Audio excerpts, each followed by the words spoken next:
Hi. దాదా దాదా దాదా దాదా దాదా దాదా. ఏమిటండి పట్టపగలే తలుపు మూస్తున్నారు? రాత్రిపూట తలుపులు మూసే అవకాశం నువ్వు ఇవ్వటం లేదుగా. ఆ రోజు మీ తొందరపాటు వల్ల ఎప్పుడు మీరు నా దగ్గరకు వచ్చినా ఏదో చెప్పలేని భయం వేస్తోంది. గుండె దడగా ఉంటుందండి. I'm sorry. ఆ రోజు పశువులా ప్రవర్తించాను. Really I'm very sorry. Sorry చెప్పాల్సింది నేను. భర్తగా మీరు చెప్పింది కాదనే హక్కు నాకు లేదు. కానీ నా ఆరోగ్యం చక్కబడేదాకా మీకు దూరంగా ఉండే అవకాశం ఇవ్వమని ప్రార్థిస్తున్నాను. ఈ విషయం అక్కేలకి చెప్పలేక ఎన్నో అబద్ధాలాడి వాళ్ళని నమ్మించానండి.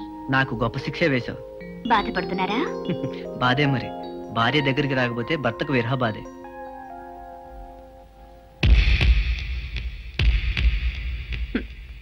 కోడలా కోడలా. మీరా పోకిరి వాళ్ళగా ఏల పాటలు నువ్వు పాడితే ఏమైందమ్మా? మీ గొంతుకి ఏమైనా జంతువులు ఇంట్లోకి వస్తాయని అత్తయ్య గారి భయం. నా పాట అంత చండాలంగా ఉందా? ఇదేమిటి మట్టి బిడ్డలు దాస్తున్నావేనమ్మక్క? కడుపు వస్తే మట్టి బిడ్డలు తినాలనిపిస్తుందిగా. ఒక్కటొక్కటి ఏరుకొని ఒక 100 ఉండలు చేసుకొని డబ్బాలో దాచుకుంటుంది. రేపు కడుపు వస్తే అప్పుడు తింటుంది. గాలిగున్నా ఆ తినే గీతేం కనపడటం లేదు. పెళ్ళై 3 ఏళ్లైనా పిల్లలు పుట్టకపోవడం ఆశ్చర్యంగానే ఉందక్క. ఇందులో ఆశ్చర్యపడ్డానికి ఏమీ లేదు మరదలా. ఎంత చెట్టుగా అంత గాలి. తొందరలోనే పుడతారు. ఇల్లంతా గంతులు వేస్తూ తిరుగుతుంటారు. చచ్చా, నేను ఆ ఉద్దేశంతో అనలేదండి. మా వదినికి పిల్లలు పుట్టకపోతే మన పక్కూర్లో ఉన్న సత్యమ్మ తల్లి గుళ్ళో ఉట్టి కట్టింది. అంతే, నెల తిరగకుండానే నెల తప్పింది. అవునమ్మా, సత్యమ్మ తల్లి సత్యం ఉన్న దేవతే. అక్క కూడా అక్కడే ఉట్టి కట్టొస్తే బాగుంటుందని నా ఉద్దేశం అత్తయ్య గారు. అయ్యో, నాకు ఈ ఆలోచనే తట్టలేదు. మీరు నలుగురు వెళ్ళి కట్టండి అమ్మా. మీలో ఎవరు కడుపు పండినా మన ఇంట్లో వారసుడు పుడతాడు. వారసుడు అంటున్నావేటమ్మా? పెదబాబు, వీళ్ళు నలుగురు సత్యమ్మ తల్లి గుళ్ళో ఉట్టి కట్టడానికి వెళ్ళాలి. బండి ఏర్పాటు చేయి. అలాగే. వీళ్ళు నలుగురు వెళ్లి ఉట్లు కట్టడం కంటే నేను నలుగురు వెళ్లి ఉట్లు కడితే వెరైటీగా ఉంటుందేమో. ఆడాళ్ళ మధ్యలో నువ్వు ఎందుకు వెళ్ళు? అవమాన భారంతో నిష్క్రమిస్తున్నానమ్మా. పదండ్రా.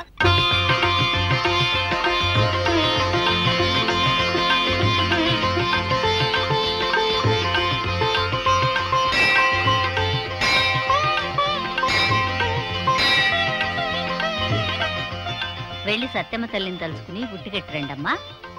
అలాగే అత్తయ్య.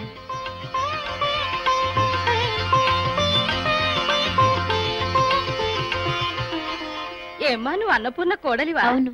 ఉట్టి కట్టావా? ముక్కోటి దేవతలకు మొక్కినా, ఊర్లో ఉన్న చెట్లన్నిటికీ ఉట్లు కట్టినా మీ ఇంట్లో ఉయ్యాల ఊగదు. ఎందువల్ల?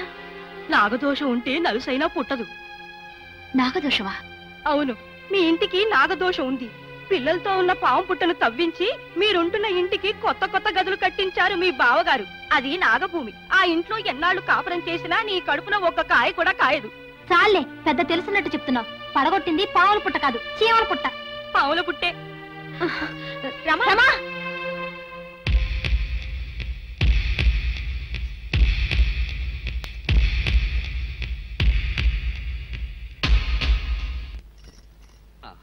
రా రా, పూజ చేసి వచ్చావుగా, ఇక మనకు తిరుగులేదు. ఏడాది తిరిగే తిరగల మన ఇంట్లో. చాలండి. నాగదోషం ఉన్న ఇంట్లో కాదు కదా పచ్చటి మొక్క కూడా మొలవదు. ఏమిటి నువ్వు మాట్లాడేది? అవునండి, రమక్కక బిడ్డలు పుట్టలేదు. మీరెంత చదివినా ఉద్యోగం రాలేదు. అచ్చిరాని ఈ కొంపలో ఉంటే అణగారిపోతామండి. పట్నం వెళ్ళి కొద్ది రోజులుందామండి, మన గీత మారొచ్చు. ఏమిటి వేరే కాపురమా? టెంపరీగా అంతే. ఊళ్ళోనే ఉన్న మా పుట్టింటికి వెళ్దాం. పిల్ల పాప కలిగాక కావాలంటే తిరిగి వచ్చేద్దాం. నోర్మయ్, అన్నయ్య వింటే బాధపడతాడు. 4 గదులు ఇంటిని 10 గదులు చేశాడు. 5 ఎకరాలను 50 ఎకరాలు చేశాడు. దోషం అనేది ఉంటే అలా జరుగుతుందా? అది కాదండి. ఇంకేం చెప్పద్దు. కావాలంటే పట్నం వెళ్ళి నువ్వే కాపురం పెట్టు. ఎప్పుడైనా మొగుడు మీద సరదా పడితే వచ్చి వెళ్తూ ఉండు. బేసిక్గా ఉంటుంది. ఏంటి అడి తిరిగిపోయా? నాకేం ఇప్పుడు మొగుడు మీద సరదా పుట్టడం లేదు. చేతిండి. మీరు నా మాట విన్నప్పుడు నేను మీ మాట విన్నా. రమా రమా,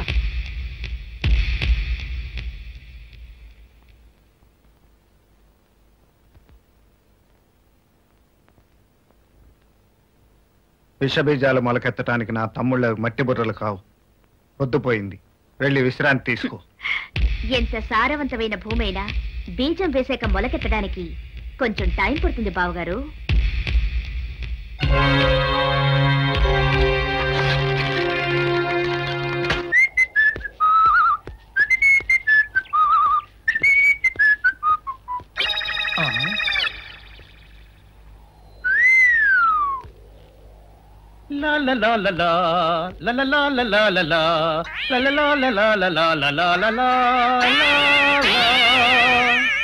శుక్రవారం లక్ష్మి దొరికింది.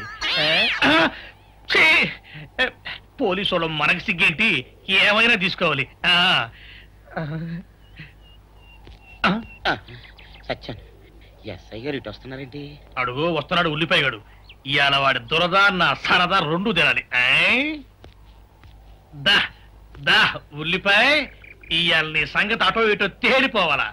ఆ రోజు ఏమని తిట్టావరా సావుకారు, పైగా ఏమి ఎరగనట్టు ఈ నిరికిస్తావా?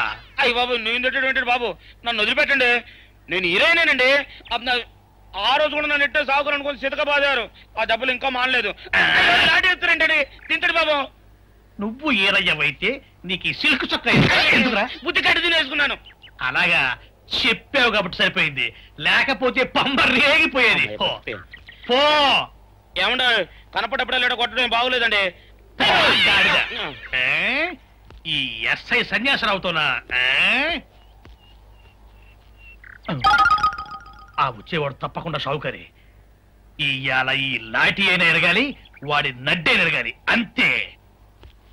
దండలేండి ఎస్ఐ బాబు గారు. దండాలకి దండలకి లొంగేవాడిని గాను, డబ్బుకి దస్కానికి లొంగేవాడిని గాను. ఇవాళ్ళని కాదో చేయగలిగడం ఖాయం. ఆ రోజు నన్నే తిట్టిపోతావరా పిచ్చి కొంచెం.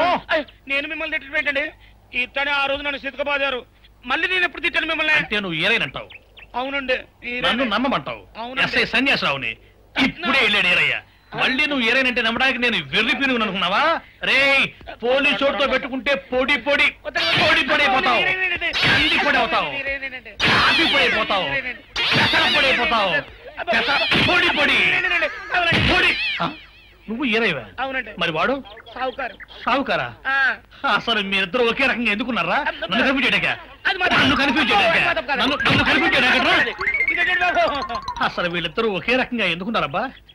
వీళ్ళ జన్మరహస్యం ఏమైంటుంది? స్పీ బాలా, తాత గుంతలా ఉంది.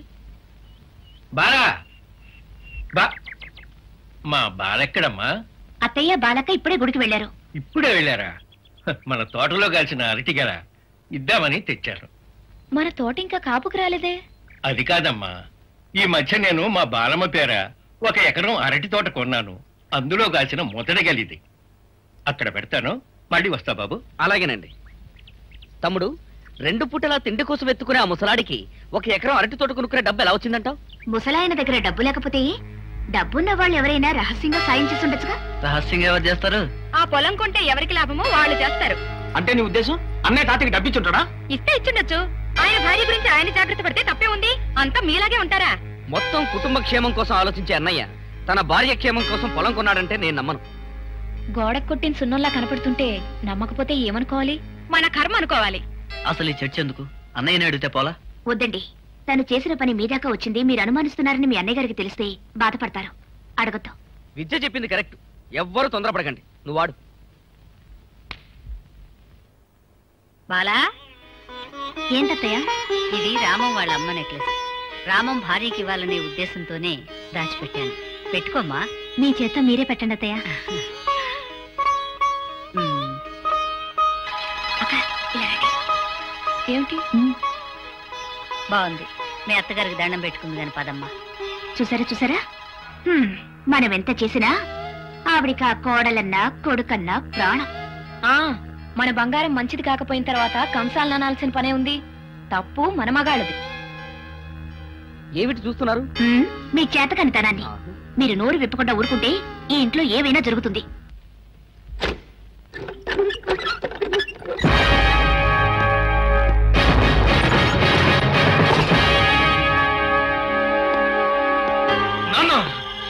నీకు కన్నవాడి కన్నా ఆ కానివాడే ఎక్కువయ్యాడా?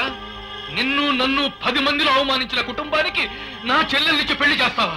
నో, ఇప్పుడే వెళ్ళి వాళ్ళ అంతు చూస్తాను. నీ చెల్లె అని ఇష్టపడి పెళ్లి చేసుకుందా? అయితే ఇద్దరిని ఇప్పుడే కాల్చి పారేస్తాను. ఆ పని నేను చేయలేకే. అసలు నీకున్నదే పిసరంత మెదడు. పిచ్చి కోపం వచ్చిందనుకో మోకాళ్ళ దాకా వెళ్ళిపోద్ది. ఆ భూలంత కోపం వచ్చిందనుకో అరికాళ్ళ దాకా కూడా పాకిపోద్ది. అందుకే జైలుకి వెళ్ళావు. అసలు ఏం జరిగిందో తెలుసుకోకుండా ఆవేశపడపాక. ఆ రోజు ఆడ పాడు పని చేసిన తర్వాత మీ చెల్లెలు ఆత్మహత్య చేసుకోపోయింది.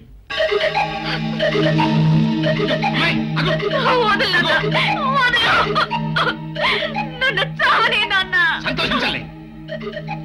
ఇప్పటికే జరిగిన అవమానంతో నా గుండె కుత్త కుత్తలాడిపోతూ ఉంటే ఇప్పుడు నువ్వు చచ్చి నా కడుపులో చిచ్చు పెడతా ఉంటే నువ్వు చచ్చావంటే ఆ రామంగాడు అనుకున్నది సాధించినట్లే. అలా జరగడానికి వీల్లేదు. అమ్మాయి, ఏది ఏమైపోయినా సరే వాళ్ళు సర్వనాశనం కావాలి. అది నీ చేతుల్లోనే ఉంది. చెప్పు నాన్న, నువ్వేం చేయమన్నా చేస్తాను. అది అది పౌరుషం అంటే అలా ఉండాలి. నీ బతుకు ఎలాగూ ఆ రాజుగారి చేతిలో ముక్కలైపోయింది కాబట్టి నువ్వు వాణ్ణి పెళ్లి చేసుకో. ఆ పచ్చని సంసారంలో చిచ్చు పెట్టు. వాళ్ళ బతుకుల్ని బజారు పాలు చేయి. అది మానభంగం కేసు కింద ఇప్పుడు ఆయన జైల్లో పెడతారు. మన కచ్చ తిరుద్దా? అందుకే వాళ్ళ కుటుంబాన్ని సర్వనాశనం చేయమని నేనే పంపించాను. విద్య ఇప్పుడు ఆ పని మీదే ఉంది. మంచి పని చేసావు. ఇప్పుడే నేను వెళ్ళి చెల్లాయిని చూసొస్తా. వద్దు, అదే ఇక్కడికి వస్తుంది. మీ అన్నయ్యకి కొడుకు పుట్టాడు కదా, బారసాలకి రమ్మని నేనే అంజిగారితో కబురు చేశాను. మళ్ళీ అంజిగాడు ఇంట్లో చేరాడా? బావమరిది కదరా, ఎక్కడికి పోతాడు? సరే, ఎట్టగా నువ్వు వచ్చావు కదా, ఇక నుంచి నేను చూసి ఆడే ముఖం చాడే తిరుగుతాడు. అగ్గి పెట్టాలంటే ఆడే పెట్టాలరా. ఈ పాటికి పెట్టే ఉంటాడు.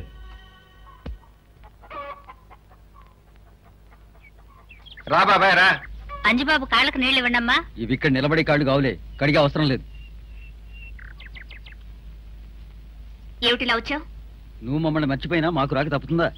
నీకు మేనాడు పుట్టాడు తెలుసు కదా, వాడికి వాళ్ళ నామకరణం. నిన్ను రమ్మన్నారు. నేను రావాలనుకుంటే పిలిచే పద్ధతి ఇదేనా? అడ్డమైన వాళ్ళొచ్చి ఎలా పడితే అలా పిలిస్తే నేను రాను. ఇంకా ఎలా పిలవాలి? అమ్మా తల్లి నీ కాళ్ళకు మొక్కుతాను అని పిలవాలా? కాళ్ళు మొక్కనవసరం లేదు, కాస్త సంస్కారం కావాలి. మర్యాద మన్నన తెలుసుండాలి. విద్య, ఏమిటా మాటలు? ఇంటికొచ్చిన మేనమావతో అలాగేనా మాట్లాడటం? ఏమిటత్తయ్య మీరనేది? ఈ ఇంట్లో అడుగు పెట్టడంట, ఎవరి మీద మర్యాద లేదంట, ఎవరిని పిలవడంట, ఈ ఇంటి కోడలు మాత్రం రావాలంట. ఏమిటత్తయ్య ఈ మాటలు? ఎవరి అర్థాలు వాళ్ళకుంటాయి విద్య. మెట్టినింటి వాళ్ళని పిలవలేదనే సాగుతూ పుట్టింటి పిలుపును తిరస్కరించడంలో నీకేం అర్థం ఉందో, మమ్మల్ని పిలవటానికి మనస్కరించకపోవటానికి ఈయన అర్థం ఈయనకుంటుంది. మీరేమైనా చెప్పండి బావగారు, అత్తింటిని గౌరవించిన వాళ్లే నా వాళ్ళు, గౌరవించకపోతే కన్న వాళ్లేనా కాని వాళ్లే. రండి తమ్ముడు గారు రండి, మీరు తప్పకుండా రావాలి. అంతకంటే దిగితే మన పరువుకే నష్టం. తర్వాత నీ ఇష్టం. వస్తా.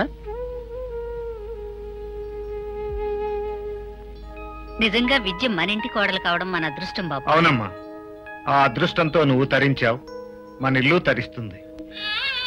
విద్య, ఎందుకు అలా ఉన్నావు? ఏమీ లేదండి. అరే, ఏడుస్తున్నావా?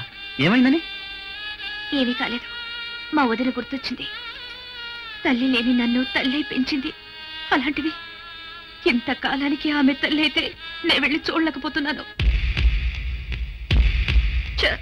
భర్తగా మీకే సుఖం ఇవ్వలేకపోతున్నాను. కన్నబిడ్డగా పుట్టింటి వాళ్ళ కోరిక తీర్చలేకపోతున్నాను. నాలాంటిది బ్రతకడం అనవసరం. అదేం మాట? కావాలంటే నువ్వు వెళ్ళి మీ వదిని చూసిరా. భర్త పక్కన లేకుండా ఆడపిల్ల పుట్టింట్లో అడుగు పెట్టడం అమర్యాదండి. వెళ్తే ఇద్దరం కలిసే వెళదాం. పోన్లేండి, మా వదిన్ని పిల్లాన్ని చూసే అదృష్టం నాకు లేదు, అంతే. అంత బాధ ఎందుకు? కావాలంటే ఇద్దరం వెళ్ళి కాసేపు ఉండొద్దాం. పద. వాళ్ళు మాట వరుసకైనా బావగారిని పిలవనప్పుడు మనం ఎలా వెళ్తాం? కుదరదులేండి. అన్నయ్యని పిలవనంత మాత్రం మనం మానేయాల్సిన అవసరం లేదుగా. అన్నయ్యని పిలవలేదు కనుక అన్నయ్య వెళ్ళడు, మనల్ని పిలిచారు కనుక మనం వెళ్దాం, అంతే. వెళ్ళి బట్టలు మార్చుకురా. థ్యాంక్స్ అండి, ఇప్పుడే వస్తా. మా వదిన నన్ను చూస్తే ఎంత హ్యాపీగా ఫీల్ అవుతుందో. వద్దండి, బావగారికి తెలిస్తే. తెలియాల్సిన అవసరం లేదు. ఏం చెప్పాలో నేను చెప్తాను, నువ్వు బయలుదేరు.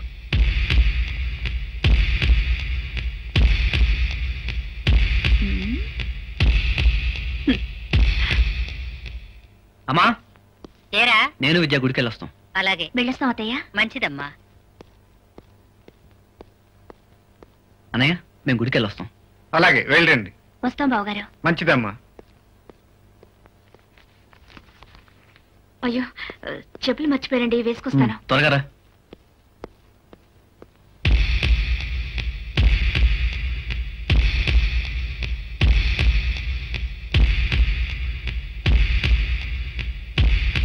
బావగారు, ఏమిటమ్మా? అబద్ధం ఆడినందుకు మీ తమ్ముడిని క్షమించండి బావగారు. మీ తమ్ముడు నన్ను తీసుకువెళ్లేది గుడికి కాదు, మా ఇంటికి. నా ఛాలెంజ్కి నేను దగ్గరవుతున్నానా బావగారు? నా ప్రోగ్రెస్ ఎలా ఉంది?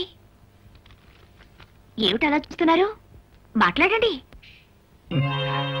గవనకు నిప్పంటించుకుని చిందులేసి నా ఆట ఎలా ఉందని అడిగే చిన్నపిల్లలా కనిపిస్తున్నావమ్మా.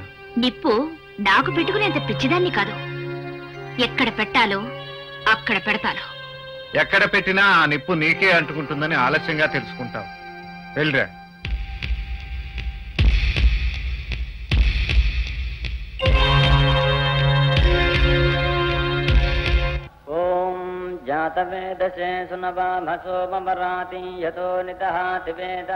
అసలు అంజిగాడు ఇంటికెళ్ళి చెల్లాయికి చెప్పాడు, ఎక్కడైనా తాగి పడిపోయాడు. అంటే జరగదేరా? అరుగో రండి రండి, రామా రా. బాగున్నారా? అసలు నేను మీ అన్నయ్య వచ్చి స్వయంగా పిలుద్దాం అనుకున్నాం. తీరా గుమ్మంలోకి వచ్చిన తర్వాత మీ బావగారు ఏమంటారునని అంజిగారితో కబురు చేశా. రా కూర్చో. రాలుడు ఏంటంటే నిలబడ్డా? రే లోపల తీసుకెళ్ళరా. రే కూర్చోలేండి. అడిగడిగడిగడిగడి నీ మేనడు ఆశీర్వదించు.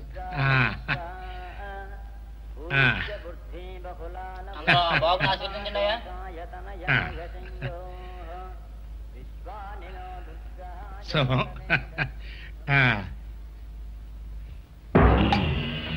మీ ఆయన్ని ఇక్కడికి తీసుకురాగలిగావంటే నేను ఊహించిన దానికంటే తొందరగానే విజయం సాధించేలా ఉన్నా. ఆ రోజు ఎంతో దూరంలో లేదు నాన్న. ఏమిటి దూరం లేదంటున్నావు? మీరు ఇలా ఖాళీగా ఉండకుండా ఏదైనా వ్యాపారం చేసి మీ కాళ్ళ మీద మీరు నిలబడితే బాగుంటుందంటున్నారు నాన్న. అందుకే ఆ రోజు ఎంతో దూరంలో లేదని చెప్తున్నాను. అవునండి, మా ఇంట్లో మా పెద్దన్నయ్య తప్ప పొలం పనులు ఎవరికి రావు. అంచేత మేము ముగ్గురం కలిసి ఏదైనా వ్యాపారం చేద్దామని ఆలోచన ఉంది. సింగిల్ ముక్కలో చెప్పాలంటే ఏదైనా మంచి పని చేయాలనుకున్నప్పుడు ఇలా ఆలోచిస్తూ కూర్చోకూడదయ్యా. వెంటనే బిజినెస్ లోకి దిగిపోవాల్సిందే. అన్నయ్య, మీ ఫ్రెండ్ అశోక్ మెహతాను ఒకసారి నీకు పరిచయం చేయన్నయ్య. అతనికి ఒక్క క్షణం తీరకుండదమ్మా. పొద్దున మద్రాసులో ఉంటాడు, మధ్యాహ్నం ఢిల్లీలో ఉంటాడు, రాత్రి బాంబేలో ఉంటాడు. ఏమండి, ఒకసారి అన్నయ్యతో వెళ్లి అశోక్ మెహతాను కలవండి. ఏ బిజినెస్ అయితే మనకి లాభం వస్తుందో ఆయన అయితే కరెక్ట్ గా చెప్తారు. అలాగే చూద్దాం. ఏమిటండి చూద్దాం రేపే వెళ్ళాలి మీరు. ఓకే అన్నయ్య, రేపు తప్పకుండా తీసుకెళ్ళాలి. సరే బాస్, ఈయనే మా బావగారు రాజ్. వీళ్ళిద్దరూ ఆయన brothers. Meet mister Ashok Mehta. మేము ముగ్గురం కలిసి ఏదైనా వ్యాపారం చేద్దాం అనుకుంటున్నాం. చేయొచ్చు. మీరేదో అద్భుతమైన ఐడియా చెప్తారని మా గెడ్డంబావ చెప్పాడు. ఇవ్వచ్చు. వ్యాపారం అన్న కష్ట నష్టాలుంటాయి. సంవత్సరం కిందట బీచ్ లో వేరుశనక్కాయలు అమ్ముకున్నాడు మా బావ. ఇప్పుడు వ్యాపారం చేసి కోటీశ్వరుడయ్యాడు. అయితే మేం కూడా బీచ్ లో వేరుశనక్కాయ పుట్టలతో నో వేరుశనక్కాయలు అమ్మడం మీ వల్ల కాదు. ఏదో ఒకటి చేయకపోతే ఇంట్లో ఆడవాళ్ళ దగ్గర మా పరువు. మా ఇంట్లో మర్రి చెట్లో మా అన్నయ్య ఉన్నాడు సార్. ఆ నీడలో మేము ఎదగలేకపోతున్నాం సార్. ఎదగాలి, బాగా ఎదగాలి. మీరు ఎదిగేలా నేను చేస్తాను. మీరు వెంటనే వ్యాపారం ప్రారంభించాలంటే తలా 5 లక్షలు పెట్టుబడి పెట్టాలి. 5 లక్షలా? దాని గురించి మనం మాట్లాడుకుందాంగా. బయలుదేరండి. 5 లక్షలు కాదు గాని వాళ్ళ అన్నయ్య వీళ్ళకి 5 రూపాయలైనా ఇస్తాడా అని. ఇవ్వనడానికి వాళ్ళ అన్న సొమ్ము కాదుగా, వీళ్ళ బాబు సొమ్ము. ఆ మాట అడిగేదేనే వీళ్ళకుందా? లేకపోతే చేతుల గాజులు వేసుకుని పెళ్లాల చేత తిట్లు తింటూ పడుండాల్సిందే. అలా పడుండలేం. వ్యాపారం చేసి తీరుతాం గెడ్డంబావా. అయితే ధైర్యం చేయండి, మీ అన్నయ్యని డబ్బులు అడగండి. అడుగుతాం. ఏం భయమా?